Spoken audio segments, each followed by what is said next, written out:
Have you ever experienced that flow state with a doubles partner? This week on the Lucky Breaks podcast, we get a sneak peek into the secret sauce of the dynamic duo Priscilla and Reuben Duffy, a power couple that took their doubles team straight to nationals without missing a beat. We hope you enjoy. Hello, everyone, and welcome back to Lucky Breaks podcast. I'm your guest host today, Michael Fernandez, your awesome San Diego pool player. And today we're here with Priscilla and Reuben Duffy, partners in life and also partners in pool. Welcome to the podcast.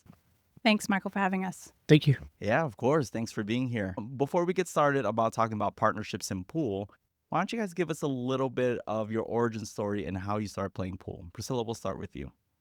Okay. I actually started playing pool when I was a kid. Growing up, my dad had all girls, but he was very into the recreation. He had a pool table, he had darts, he had four-wheelers, so he raised us like we were boys. So that's how I started playing. I started playing against his friends, and then I moved here because that was in Guam, and I moved here to San Diego. Started bartending at Main Tap Tavern over in 𝗟𝗂𝗰𝗵𝗆𝗆. Okay. And then that's how I got into the pool scene in APA. Awesome. And how long ago was that? 2009? Okay. Yeah. So I've been playing for a little bit over 10 plus years Yeah, more than 15 years. in APA League. I think I started Tuesday night doubles league. Awesome. Yeah. Cool. And Reuben, how about yourself? I grew up in the Boys and Girls Club. We played pool every day as kids, my cousins, and then our aunts and uncles had tables. So that was what we did at night. It's just a great game from the beginning, and I always wanted to play. Got it. And essentially, when you guys both started playing pool, did you guys have any like goals or aspirations individually with the game? Or was it just a lot of casual play? Oh, no. I was very competitive Okay. from the beginning. It started in the doubles league that we were on. Not doubles, it was co-ed. And I was on it with Stephanie. She was brown back then. She's a Ripple now. Yeah. And eventually, Reuben got on the team. Got it. Okay. And let's talk about how you both came to pool together. So can you give us a little bit of an origin story on that and how that started off?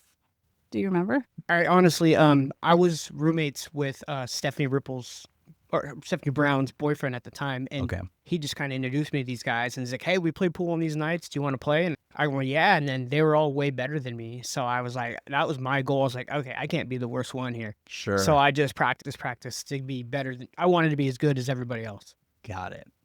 And when did you both officially start playing doubles together? Was there a start date, or did it just kind of happen organic? I joined their co-ed team, and we've been teammates on various teams throughout the years, but Yeah. we were always like a good group of four that were always together doing everything. Okay. So we played together a long time. Nice. Yeah, the doubles, I don't think we started that until APA started the doubles division. Mhm. There were double tournaments that we played in, and at the time, well, I guess still now, but at the time, our skill levels were good as far as playing together. And what were your skill levels individually that made up that skill cap? I think I was always a 4. Yeah, I was 5'6" most of the time. Yeah. Okay. Cool. And had you been doubles partners with other people previous to you guys? No. Yeah, not in the doubles league, never. It's always Never. been us. Always been you But I've guys, played okay. in many tournaments where it's a random draw and I get somebody, or I've found somebody, that our skill levels work together. Cool. Yeah. Awesome. I think the only time we didn't play together is if one of us couldn't go and we had already made a commitment to like a doubles tournament. Okay, let's talk about your partnership in pool. Is there anything that you bring to your pool game that is something that is kind of already developed through your relationship? Communication. Yeah, I don't fight. It's not enough time in the world to fight with somebody. If you're going to be mad, you're going to be mad. I don't want to fight with you. I just get along, and that's the way you want to go. That's where we're going to do it.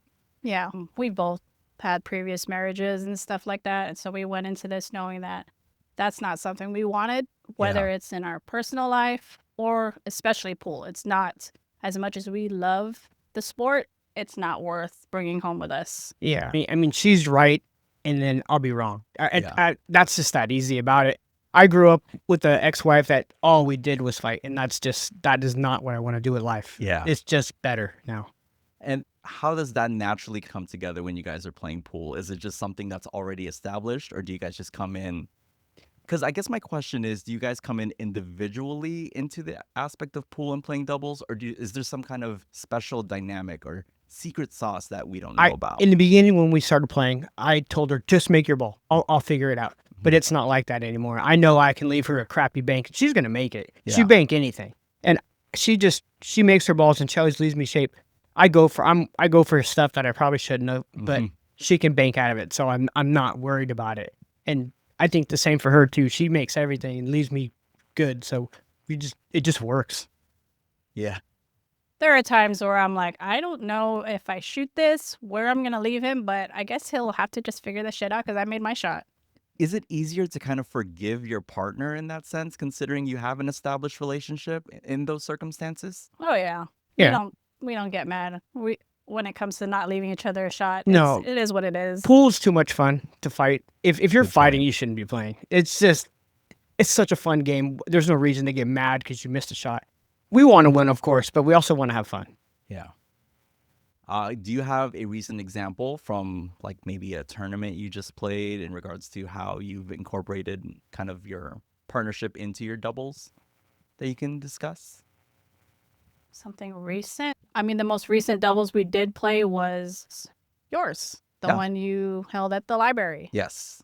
We didn't go very far, I think, but we were okay with that. We knew how those tournaments go. It's a whole day situation. If we go far, it's fine. If we didn't, it was okay. But we were okay with the way we played. We know we played some tough competitors, and if anything, we get mad at ourselves rather than each other. Yeah, I talk to myself all the time. I'm Mhm. yelling at myself in my head. Why'd you do that? That was dumb. You could have just played safe. No, you went for something stupid, and now they have ball in hand running the table on us.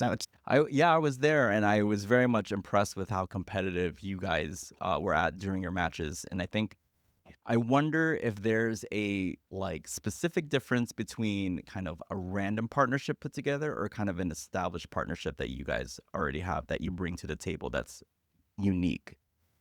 Do you think there's something to that? Like, as in random, like just playing with somebody. Yeah, like, so if I were to ever play, I would always play with somebody who I'm not in a relationship with that person. So, I kind of get to know them right there at the venue, and we just kind of figure ourselves out as we play. Yeah. Now, maybe we'll practice a little bit and we'll get a little bit of an idea of how we play. But are there any significant advantages or maybe even disadvantages to being an established couple and playing kind of doubles or in competition with each other? I wouldn't play with a random person. Okay. I would have to know the person first. I think it's just the way I am. I feel like if I at least know you on a social level, it'd be easier because I've seen you play. I've seen the way you react. It would be easier for me to be okay with playing with you rather than trying to figure you out on the table as we go. Okay. Yeah, I'd play too tight if I was playing with somebody I didn't know. I'd be so afraid to leave them bad and them getting upset. I'm not worried about that at all.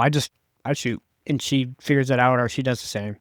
Do you guys essentially have a good sense of trust with one another when you're at the table? Oh yeah. Yeah, Always. definitely. And how important is that trust in like making sure that you're playing the game that you want to play for yourself? I mean, I'd say it's you have to trust the person you're playing with. Yeah, I think we read each other really well with how we're playing at the moment. He can read me when I'm playing tight. He can read me when I'm thinking too much about a shot, which I do for him as well because no offense, but a lot of the higher skill level players tend to overthink a simple shot just to try to get the better lead. Oh, of and he course. does that a lot, especially when he's trying to leave me because I'm the lower skill level. So I think we read each other very well with, hey, just make a shot, even if it's having to take a timeout at that point. So, And I think that's what I was trying to maybe get at earlier is that there has to be some kind of connection there. Like just you can see somebody's body language, you could see somebody's facial expressions, and you can kind of absorb that and understand, oh, how do I support my partner better in those situations? Do Yeah. you guys come across those instances at all? Her face tells you everything you need to know. Got it. So like she'll be looking outside and I know she's already thinking, am I going to scratch? Yeah. 'Cause that's her main thing. I know or it's all over her face. She can't hide. Her face says it before her mouth does. So how do you encourage your partner? How do you go about, really kind of influencing your partner in a positive or optimistic way in those situations? I'll just say, hey, what do you think? You think you're gonna scratch? Is that what's going on there? And she go, yeah. I go, well, if you just do this, I don't think you'll be fine. Or yeah, you're gonna scratch. Try something else. But she's got it locked down pretty well. Got it. And or in your eyes, how do you feel like the feedback you get from him? Is it constructive? Is it something that you easily work well with? Sometimes.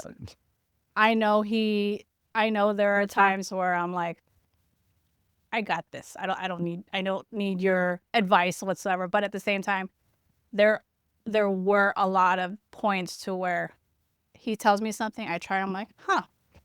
That worked. That did work. Maybe I'll try that again. So there's just little moments where I'm like, I'm already frustrated at myself, so I don't want to hear someone else tell me something else. Very interesting dynamic that you brought up there, because for the most part, pool's kind of a very individualistic sport. You're kind of in your own head, like you said, and there's already a lot of pressure. So how does working with a partner either help or maybe kind of emphasize that kind of stress a little bit more if it does?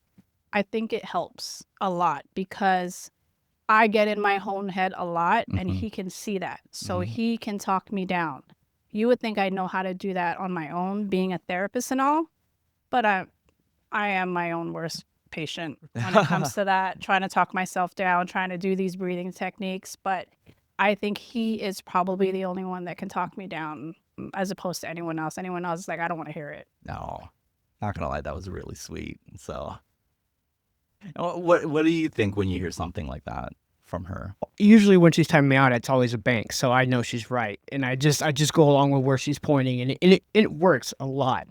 Otherwise, she doesn't really time me out. She just lets me do my own thing. But banks are always, if I'm looking at a bank for 1 second too long, it's already, hey, let's look at this. Now, in skill level aside, do you guys feel like you're kind of similar in skill level, or that you guys have like the same skill set, or is there kind of something you're better at than your partner, or vice versa?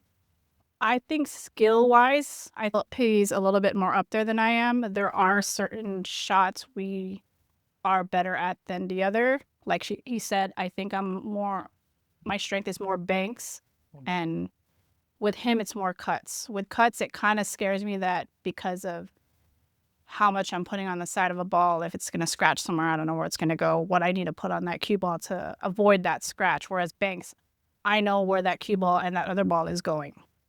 With that being said, do you guys ever practice with each other outside of those tournaments? No. Never. Never. She does not pick up a pool stick unless it's at league. Really? Ever. Wow, very interesting. As much as I'd love it, never. He's always in the garage. Yeah. He's always practicing.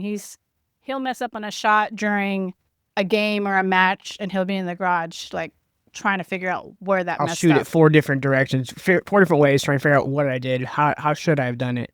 And it's like obsession. I got to get that right. And then I'll remember it for the next time. But yeah, I feel you. Yeah. I feel you on that aspect for sure. Do you think there would be advantages to practicing together, or do you really just compete at your best at these tournaments or events? She gets tired in the practice, and then it won't be. Yeah. When we're playing, she has the killer mentality. Mhm. But when we're practicing, there's no, whatever. Yeah. I missed it. I don't want to overexert myself when it comes to practicing too much, and then I don't have any of it for the game, because I do get tired a lot when it comes to standing up, walking around, especially if it's been hours in Yeah, between. there's a Red Bull in there somewhere. She hits One a wall. or two. Yeah, hits Yeah. a wall and has to have something to get going again. And he can see it. Yeah. Yeah.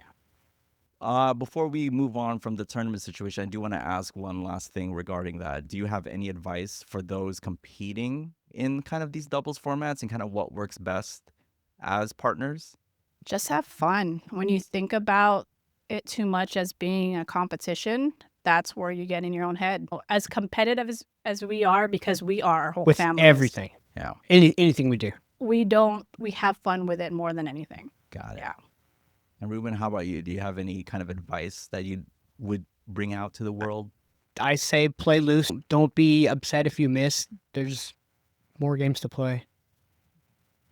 Now, moving on, where do you guys see yourselves with pool together? Do you guys still see yourselves playing more doubles together? Or do you guys enjoy being on teams together? Like, where do you guys see yourselves with this pool partnership in the near future, if anything? We'll be on teams forever. I like playing as a group. The only time I play separate is I play BCA on Thursday by myself, and she plays women's on Monday. Got Other than that, we're on the same teams. We play everything, and it's just easier. In what sense is it easier? Like if you were to kind of boil it down. Well, I mean, you're sitting there with 5 or 8 people, and you're just sitting there. You're not playing. We're just there. She's doing her thing. I'm on the phone. She's on her phone. It's just comfortable. I just enjoy it instead of one person being home and the other one here, and then I don't know. It's better to be together. I'm going to assume there's a great sense of like you said. I think you brought up a good point in using the term comfort. Because I think in a lot of these pressure-filled situations, that's probably the last thing I'm feeling is comfortable. So is that something that's always present when you guys are with one another in these team events or doubles events? Yeah. Definitely. Yeah. We're comfortable around each other, and I think it makes us more comfortable to be around other people when we have each other there. It's just somebody like we talk you out of something. Like you're mad because you missed something. She's there to go like, hey, it's all right. Look at they're not any better.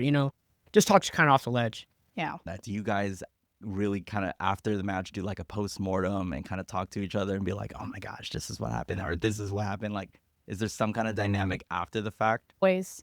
He'll grab a ball and be like, all right, I want to show you something.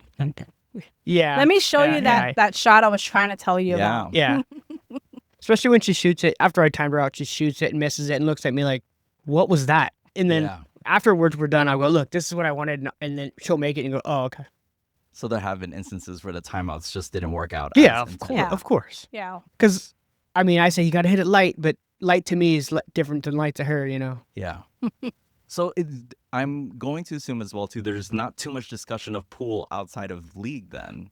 Like, do you, like, prior to, like, coming into a tournament or any kind of league night, do you guys ever talk about strategies? Do you guys ever discuss, like, how you want to? No. I mean, when we get there, we look at their roster, look at ours. Okay, they'll play them, they'll play that. But other than that, no, not really at all. Yeah, we don't really strategize. We just go with the flow. There is strategy at the game, like the big cities championship. But other than that, we don't really talk about it. Yeah.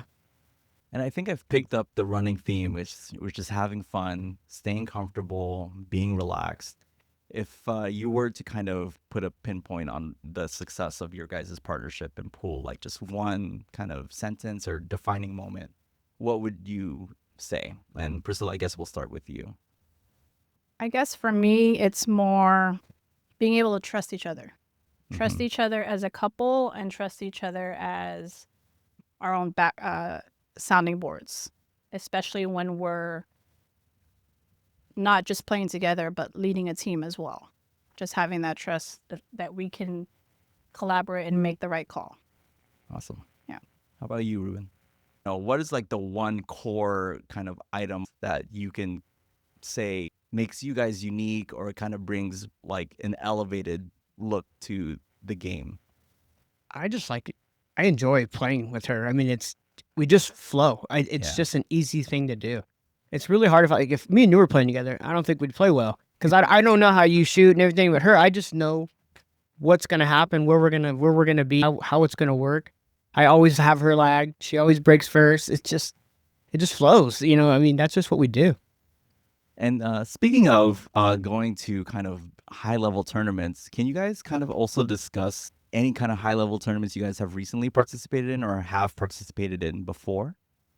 The most recent was cities. Okay. We brought our team, pretty much brand new team for 9-ball into a Tuesday night session. And I think we started fall of last year and then won playoffs in spring. We went to the Blast, won the Blast, got into cities, and that was definitely a different environment, high level type of playing, especially because we had a brand new player, our one, who started with us in the fall when we first started team. Like, she's never played pool before, and having to start them out as a 3 when we know she can't even really hold a stick. Sure. And then trying to work with that. And then we had 2 juniors on the team. Oh, Our wow. son, our oldest son was in the junior academy, and he went into nationals as an individual, and Savannah as well. Savannah Also went to nationals. went to nationals. Wow. So we brought them on our team, knowing that we had to play at on cue. So Okay. we were like, it was fun, but they all played their best, and we got into cities, and when we And we won trusted the them damn thing. to bring it, and we one of the 5 teams to win the whole damn thing to represent San Diego. I was going to say, I was there. It was very, very exciting when you guys won it. And the joy on your guys' face and the elation is just, I don't know, it's hard to really put into words, but you can see it in the emotion. And there's so much that kind of leads up to that moment. So I definitely want to discuss your run at the Nationals for doubles. Give us a little bit of insight on how that worked out for the both of you. We were excited when we found out there was a doubles division, especially for 9-ball, because he feels like he's stronger at 9-ball than 8. Yeah. So when our skill levels was able to make us play, we played in it as much as possible, and we enjoyed it. We played well together, so it was nice to know that we only needed to depend on each other. Yeah. When it came to a whole division type of thing. Yeah, and we that league, we started in first, and we ran first from start to end. Wow. And then Impressive. in the beginning, they told us if you win first place, it's an automatic bid to Vegas. And we're like, yeah, we won. And then in the middle, they changed it. Oh. Yeah. So they go, oh yeah, you're gonna have to have a tournament to win. So we went and we won the tournament too. Yeah. That way we could go to Vegas because we were determined. We were going. We're like, all this work we put in, Yeah. and now we got it. Now we have to earn a tournament too. Okay, Yeah. we're gonna break that off too. We And thought did. it would be the same way, Yeah. to Sure. go straight, but we had to do that. But I think because we already were at that point to where we thought we were in it, we weren't going to lose that motivation to continue to go. And how was your run in Vegas? We did good at first, and then we ran into a team that just they didn't want to shoot. All they played was save, and we eventually lost to them. And then I think we lost where we couldn't lose again. I think we got to the point where once you lose, you're out. Yeah, the saves and also the slop shots. Yeah, and it was rough. They missed really bad and hooked you. Yeah. Those are the hardest ones to get past. It's like, okay, well, I don't know what to do with this. And you feel the frustration already, not with Yeah. each other, just with like, I don't know, what am I supposed to do? So I think we got pretty far. I think we got to 9th. if Yeah, I'm we not did mistaken. good. I know we Wow. did good. We didn't win it. On a national level, 9th is Yeah, no, we joke played by any great. We means. really did. And do you think a lot of what we spoke about today, like the having fun, being confident, being comfortable with each other, do you think that helped with your run to in your Vegas run? Oh yeah. Yeah, always. Yeah, definitely. We don't really have like a way we do things differently. We're in Vegas. I think Mhm. we just treat it like we were playing here. Yeah. Yeah, I mean, only thing about Vegas for me is I love going to Vegas for pool, and I just feel just relaxed. You're away from here, and you just play better. I don't know what it is, but I feel like I play so much better when we're out there. You know, after speaking with you both today, I feel like the greatest takeaway from playing better pool is essentially playing more consistently, more fun, just being comfortable with kind of like your own skill set. And, you know, I really appreciate you both for kind of giving us that great insight. Of course. Thank Thanks you. for having us. So we will also conclude this episode with a magic 8-ball question. So if you guys, should we do an individual question for each? I think that would be fun. I think she can handle All it. her. Well, what's the question about? I mean, what are you supposed to It's ask? whatever question, yes or no-ish, that you would like Okay. to ask for the 8-ball, and the 8-ball will give you a little bit of a You preview can of handle that. Okay. I want to So- know if we're going to win it in nationals. Your most recent, Yes. you made it over Our- to Yeah. nationals. Is our knuckleheads going to win it at nationals? Shout out to Knuckleheads too, by the way. You want to give it a lucky shake and see Sure. where we're at, and then I'll take a look. Don't say Oh, no. man. His expression. No way, it was as I see it. Yes. That's what I wanted to hear. There Yeah, you go. As I, And I don't doubt that you guys will have a very successful run in Vegas this time around. You know, as we discussed, you guys are just such a powerful couple, both off the table and on the table. And we want to thank you again for joining us here on the Lucky Breaks podcast. Thank you very much. Thanks for Thank having you. us. That wraps up another episode. A big thank you to our guest for joining us today and sharing their story. If you want to connect with our guest, their contact info can be found in the show notes for this episode. Also, please show your support by liking and subscribing. We hope you enjoyed this episode of the Lucky Breaks podcast. You can find more episodes at youtube.com/@luckybreaks-podcast or by searching for Lucky Breaks on your favorite podcast player. This episode was produced by Sue Leader and Aaron Schulman. Thank you for your support. Sign up to be a guest on a future episode from our YouTube channel page.